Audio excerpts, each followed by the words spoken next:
This is The Crime Cafe, your podcasting source of great crime, suspense, and thriller writing. Before I introduce my guest, I just want to mention that there are some great new perks and features for readers who support the Crime Cafe Patreon campaign. You can access the Patreon campaign from my website, debbimack.com. Hi all! Today it's my great pleasure to have on the show an award-winning and internationally best-selling author of thriller novels, specifically the Emma Caldridge series, which is totally awesome. I've Thank you. read one of them and they're absolutely fantastic. She has also written novels in the Robert Ludlum Covert One series, and as the author of both crime fiction and true crime, I'm thrilled to have on today Jamie Freveletti. Hey, Jamie, it is so good to see you. Good to see you again, even if it's virtual. Even if it's virtual, yeah. Yeah. Virtual beats no contact or falling apart. Well, I've read the first book in your series, and Emma Caldridge is just the most awesome protagonist. So smart, so resourceful, so kick-ass. Tell us about her, how you developed that character, and how she has developed over the course of your series. So she came about, she's a chemist, right? She's kind of like a female MacGyver. I love that. So she came about because I had written a novel, a manuscript, I should say, and nobody had picked it up. And it's called Black Money. So I wanted to write something else. I love thrillers. I was at a 24-hour race with my husband. He's an ultra marathon runner, and he runs 24 hours at a time.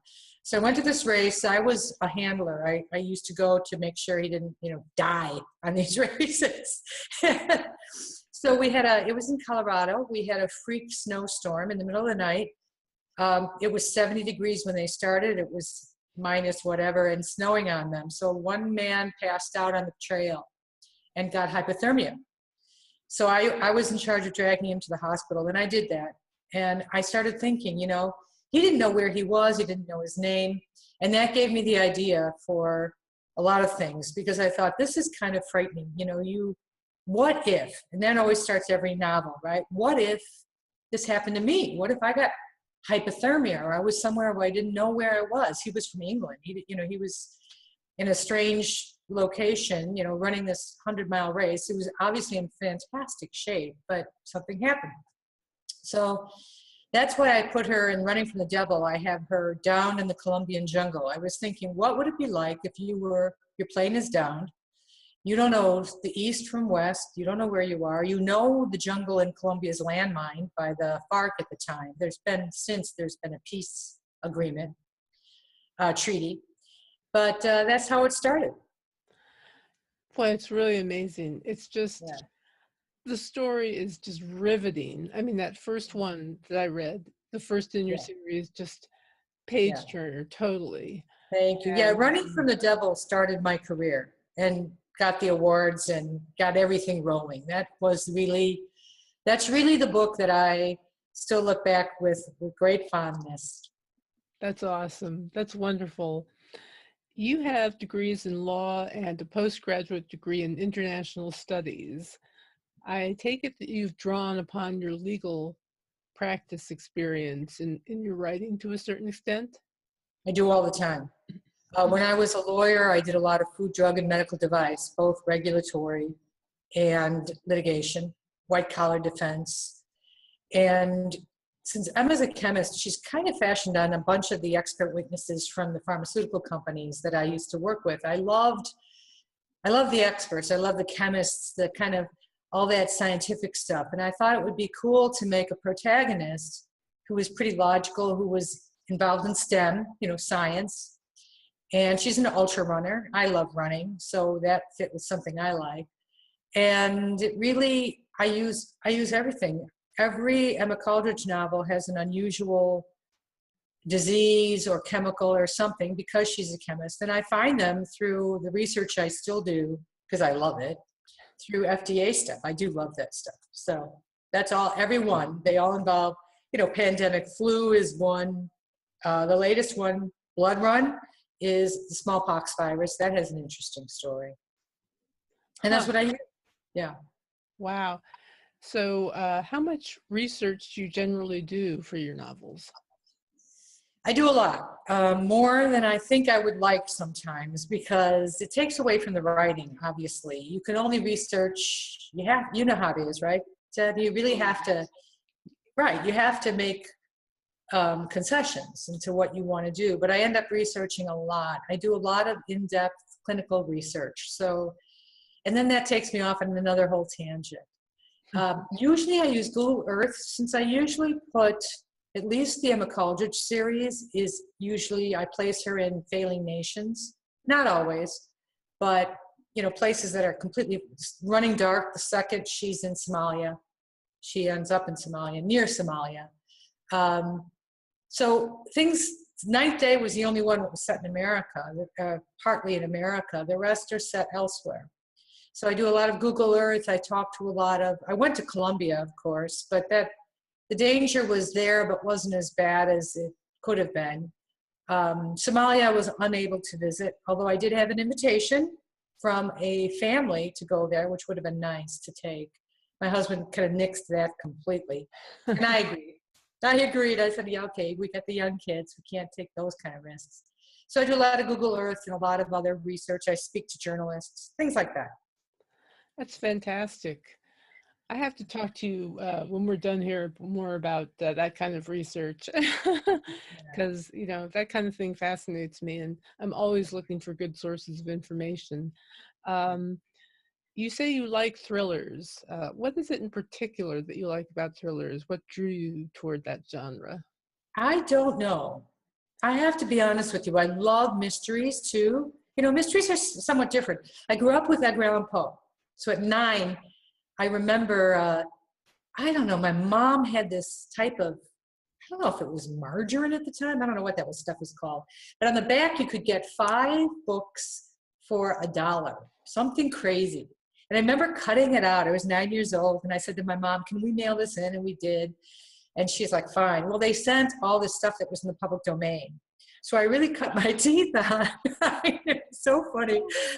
Edgar Allan Poe. Loved Edgar Allan Poe, which was pretty brutal for a 9-year-old, but I loved it. Yeah, and then Three Musketeers, Dumas. So I started reading a lot of action adventure with the Dumas and Edgar Allan Poe and mystery. And that's kind of where my interest, then I was very young. I loved the Walter Farley Black Stallion books. I loved horses. Every girl, I think, most girls grow up loving horses. So I got kind of a taste for action adventure and thriller, and that's kind of where I've stayed the whole time. Now I will admit, I read everything, as you can imagine. I read nonfiction, fiction, romance, love romance.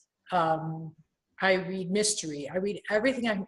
Sci-fi. I loved Heinlein. I read everything I can get my hands on. So I'm a very broad reader. And so far I've been writing thrillers and 1 mystery. Well, I have to tell you, this sounds so familiar. I mean, I hear this from all writers, that they read everything, and I think that's so important if you're interested in writing, to just read as much as you can.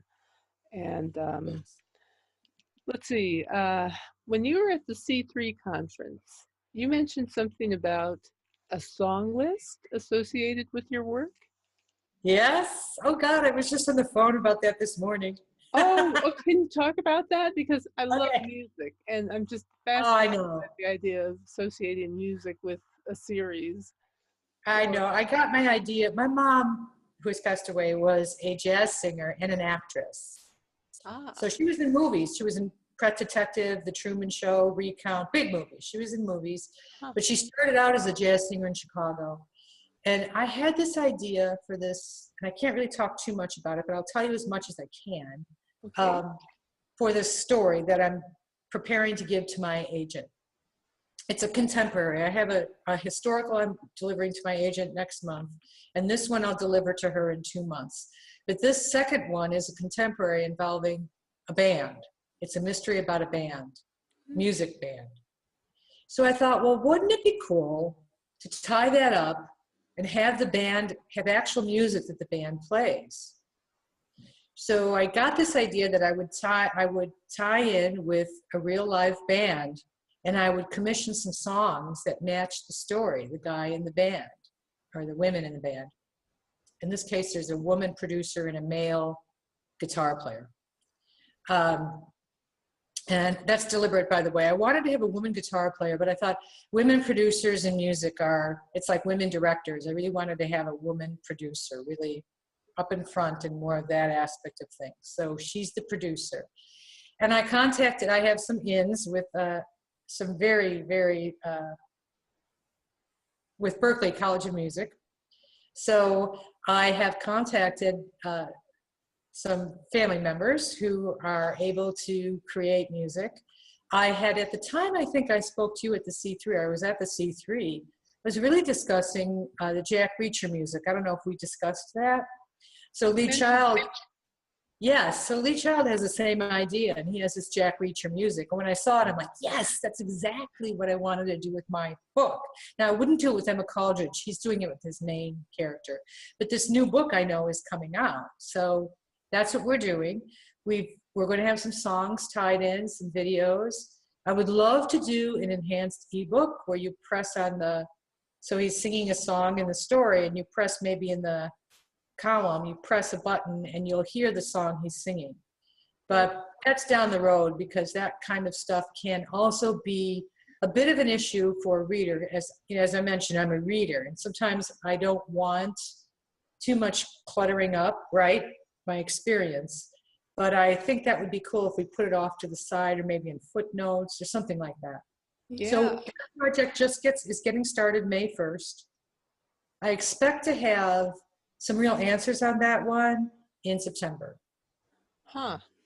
Well, that's really fascinating. Yeah, it's going to be fun. It's so innovative. I hope so. I try these things, and sometimes I'm a little bit ahead of the curve. And the worst place you want to be is ahead of the curve. You don't want to be, what is it, VHS, and what was the other one, Beta or whatever. You want to end up, or Blu-ray, when everyone was fighting. You want to be the one who ends up, right? Mm-hmm. So we'll see. But I think it's got some very cool potential. The fact that guys like Lee Child are doing it. I know Harlan Coben for a while was touring with an actual Australian musician. So I think this has been done before. I just wonder, how it's going to all work out. And since I love music so much, whatever happens will be good for me. Do you enjoy jazz? I love jazz. Well, I'm like reading with music. I love jazz, blues, rock. I dance hip hop. I just learned how to salsa dance. Thank you very much. I'm taking a class. It's getting better, you guys. It's getting, it's getting better. Let's just say that. I started out kind of embarrassed, but it's getting better. And I have tickets to everything. Unfortunately, I had tickets. I wanted to see the Stones before they were no longer available to tour. And I thought, oh God, please let everybody be healthy. And of course, Mick Jagger just canceled the Stones tour in Chicago. It's unfortunate, but they say they may reschedule. But I have tickets to Lollapalooza every year. I just love music. I love live music. I'll go, if someone says music, I'm there.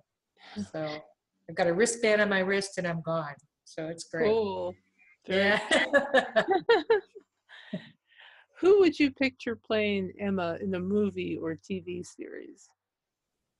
Well, I used to say Angelina Jolie, because she did Salt at the time. Remember Salt, when the first books were coming out?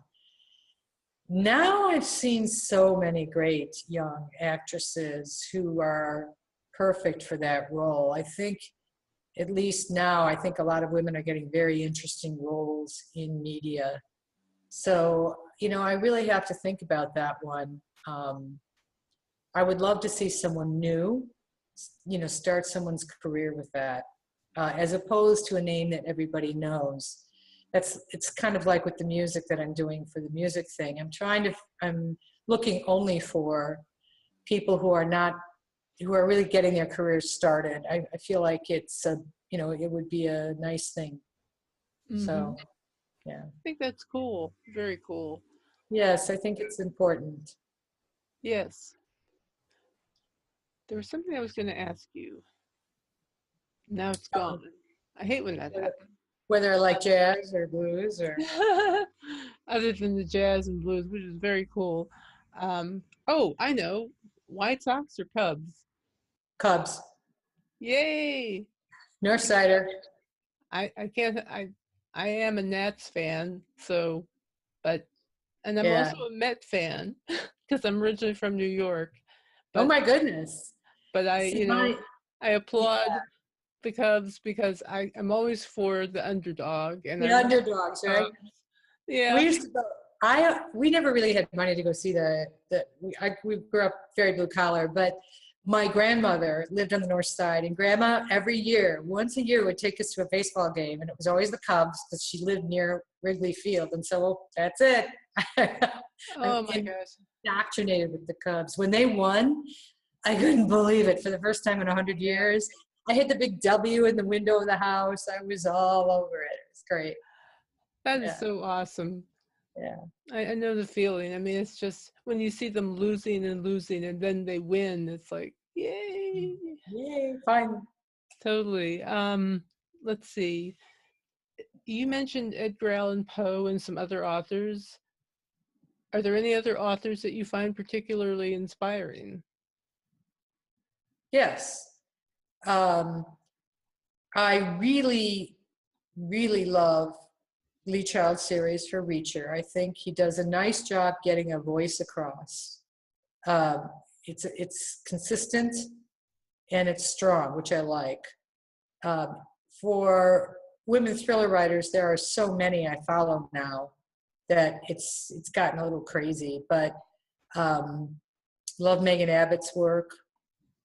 Um, I really try to keep looking back into earlier writing because I feel like it seems to be something that will help me grow. The one problem about being a professional writer now is as I read, I have to not read while I'm writing, and I'm writing almost all the time. So I've been reading a lot of things that aren't thriller because they don't mess up the voice, if you know what I mean. I I know love what you're saying. romance. Yeah. Yeah. So I read across the table. My biggest thing has been lately. I've been trying. Oh, I read The Hunger by Alma Katsu, which I don't read horror, but there I was. Right, I picked it up, and man, that was a really great book. She talks about the Donner Party. It's set in the 1800s Mm. during the march across Donner Party. It's a Donner Party kind of thing. And I thought she did a wonderful job keeping the suspense going. You know, those are the kind of things I like to read, where I kind of learn how another author is keeping the suspense moving along. I think it's Yeah. really important. I love Lori Raider Day. I think she does a wonderful job. I love Claire O'Donoghue. She has a new one called Beyond the Pale.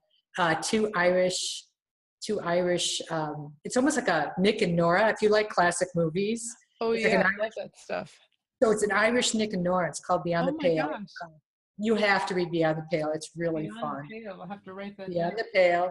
And then Julie Heisey. Obviously, I'm connected to Julie Heisey. She just did Virtual Sabotage, which is a sci-fi with virtual reality. Oh my gosh.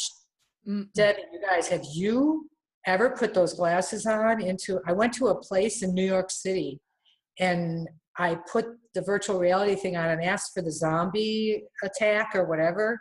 Holy Toledo. So Julie, I couldn't believe it. So Julie Heisey's Virtual Sabotage is that kind of idea, but takes it to where it kind of affects your brain. I won't say any more, but your brain gets affected.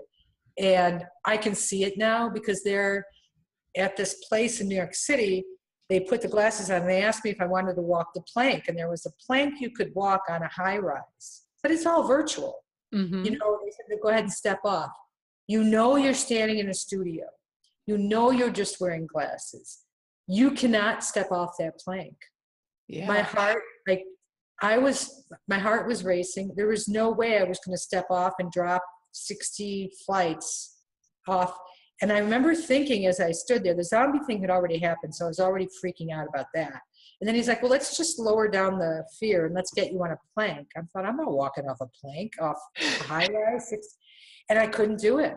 So it kind of tells you how much technology messes with our brain. So virtual sabotage is really cool for that. So that's the stuff I've been reading. Wow. Very interesting. Yeah. It reminds me of the glass floor in Toronto. If you've ever been there and gone up in the Needle there's a glass floor, and stepping on it is a weird experience because They have that, you feel like it's going to drop out, but right. It's very strong and people step on it, but it's funny the way people react around it. It's like they kind of put a foot on there and take it off. And yeah, I mean, we have it at the Willis Tower, the old Sears Tower in Chicago, and it's that glass platform, right? They're platforms. yeah, I've stepped on. I'll be honest with you. Some of that fear, I think we need to retain in our brain. I think it's there for a purpose, that fear and that caution. So also, I know this sounds really strange, folks, please don't think I'm strange, but I didn't want, when I was in the virtual reality thing, to step off it's one thing to have zombies attack you, there are no zombies, so it's easy, it's real fiction, but stepping off or falling off a building is very possible. And I didn't want that in my head. I didn't want the image of what that would feel like in my head. I thought, there's some experiences I don't need to have.